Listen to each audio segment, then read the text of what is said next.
For the next 15 minutes, I'm going to tell you a story, a very simple one. So, hi again. My name is Utami. I used to be an environmental economist for perhaps around 5 to 8 years of my life. And for many people, this word, environmental economist, seems like an oxymoron. But for those of you who are not familiar with this weird term, basically my job is to define or figure out the nature of these two things, of the environment and the economy. How our economic activities are affecting the environment, and the other way around, how the stability of the ecosystem supports how the economy works.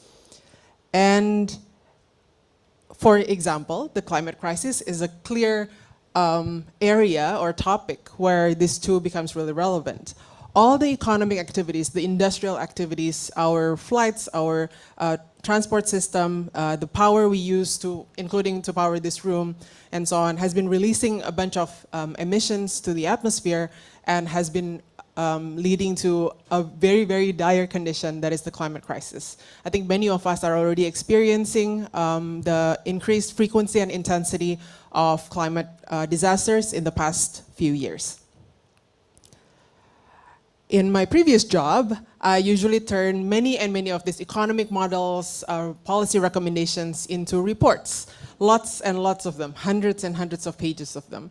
And usually, on a good day, these reports would be read by the right people and then being adopted into a good policy. But for most of the days, they ended up staying in a shelf somewhere.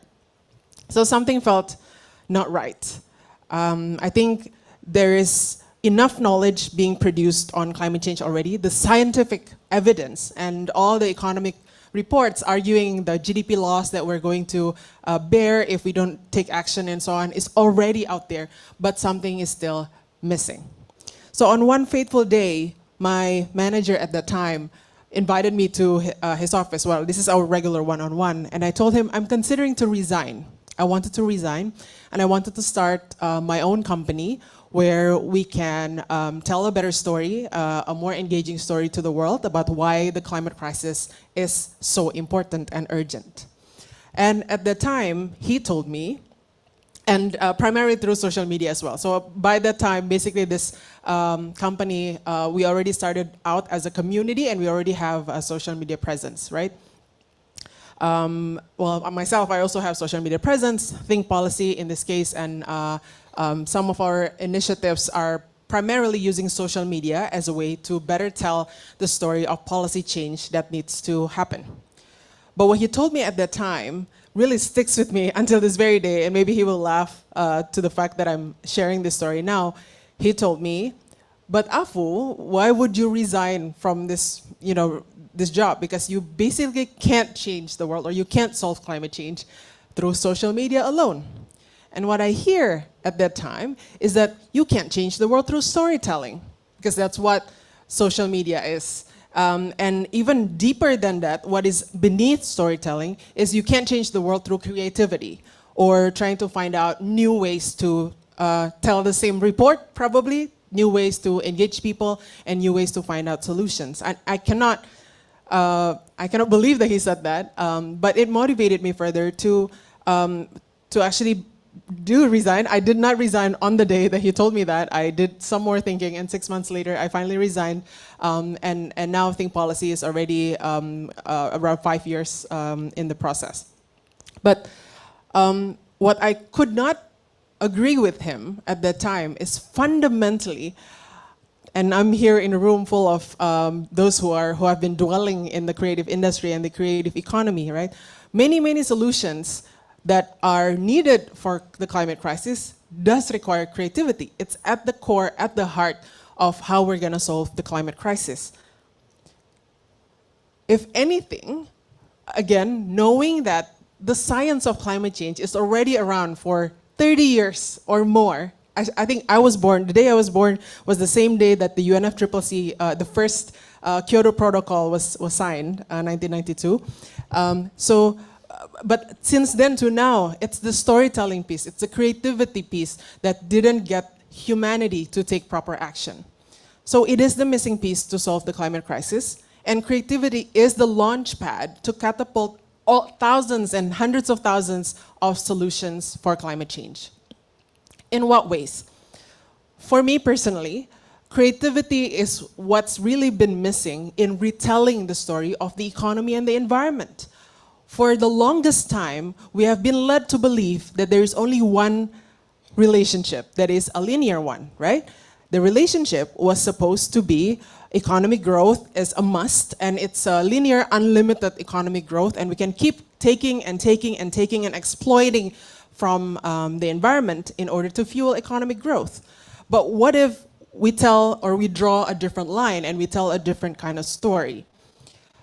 An Oxford professor, Kate Raworth, back in the early 2010s, proposed that we redraw the relationship between the economy and the environment. She said, what if it should look like a donut?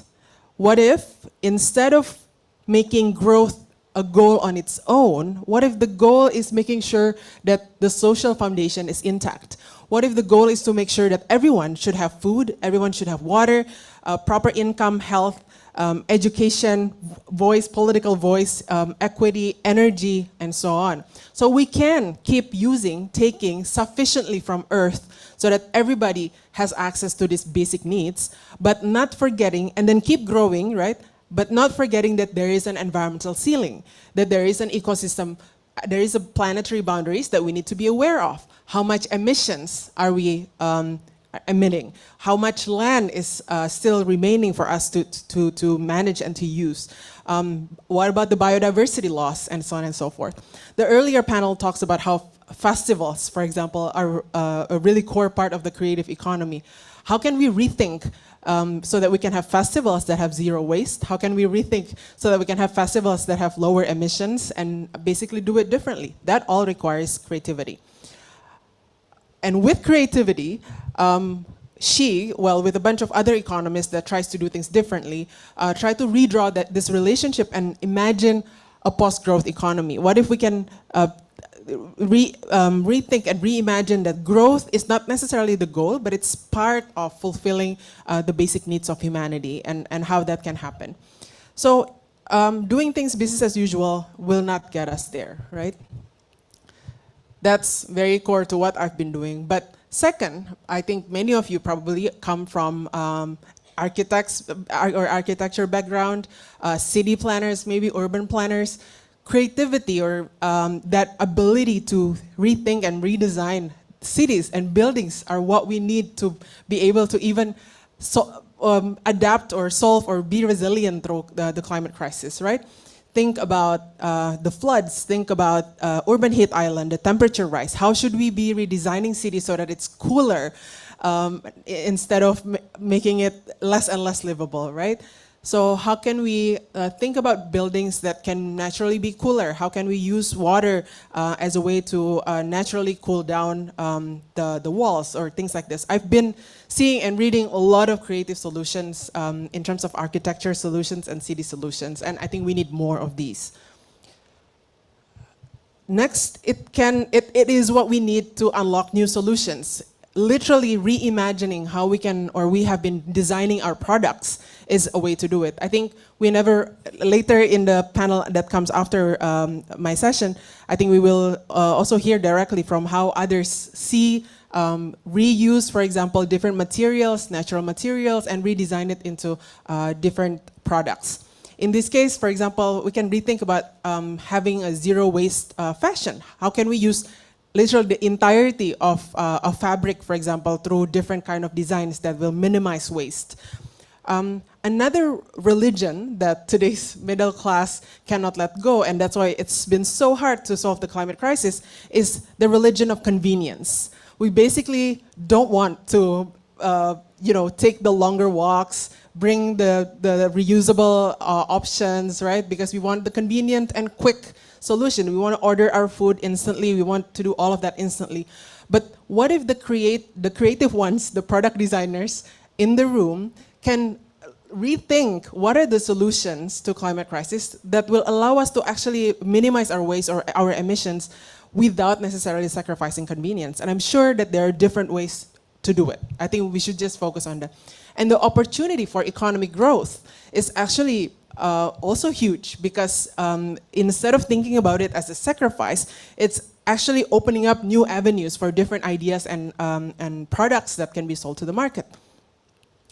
And finally, people don't take action through data and graphs. This is what I realized. This is maybe one of my presentations that do not have any graphs on it, because usually you want to show the relationship between GDP and emissions and so on and so forth. But that's not how or why people take actions. People take actions because of stories, right? I think in the past few years, there's been many attempts from the Hollywood, from the music industry as well, to bring up awareness about climate change and how to take climate action into different creative products or intellectual products, right? One of which I really appreciated, but is a bit bleak perhaps, is Don't Look Up. It's on Netflix. If you haven't seen it already, see it. There's Leonardo DiCaprio and many other actors there. And I think this is so essential in why we haven't been doing enough on climate change, because people in the creative industry perhaps haven't been thinking about climate change for a while, and the climate scientists are probably sometimes not the most creative ones in the room when it comes to telling the story. And so imagine when these two can connect together and work together a lot. So I will conclude this very short story, if we can show my last slide, maybe not.